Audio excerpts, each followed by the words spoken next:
জীবন যাপন দেখলে মনের ভিতরে কোনো শ্রদ্ধা আসে না, সম্মান আসে না, ঘৃণা অন্তরটা ভরে যায়। এটা কোন মুসলমানের জীবন যাপন হতে পারে? আর সাহাবায়ে কেরামের যুগে একজন সাহাবায়ে কেরাম আরেকজনকে দেখা তাদের ঈমানের ভিতরে প্রতিযোগিতা সৃষ্টি হয়ে যেত। সুবহানাল্লাহ। পরস্পরের মধ্যে কে কত বেশি আমল করতে পারে, কার আগে কে মসজিদে আসতে পারে, কার থেকে কে বেশি নফল নামাজ পড়তে পারে, কার থেকে কে বেশি দান করতে পারে, কার থেকে কে বেশি ইসলামের জন্য জিহাদের ময়দানে বীরত্ব প্রকাশ করতে পারে। অর্থাৎ দিনের কাজ করার ক্ষেত্রে পরস্পরের ভিতরে প্রতিযোগিতা কাজ করত।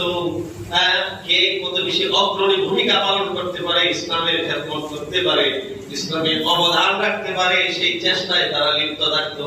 সুবহানাল্লাহ।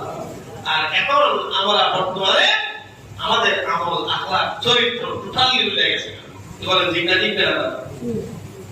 আমার ভাইরা, যে কথাটা দিয়ে আমি আলোচনা শুরু করেছিলাম, আল্লাহ রাব্বুল আলামিন বলেন ওয়াতাসিমু বিহাবিলিল্লাহি জামিআন ওয়া লা তাফাররাকু। হে দুনিয়ার মানুষ, আমার রশি তথা আমার কোরআন, আমার ইসলামকে তোমরা ঐক্যবদ্ধভাবে মজবুতির সাথে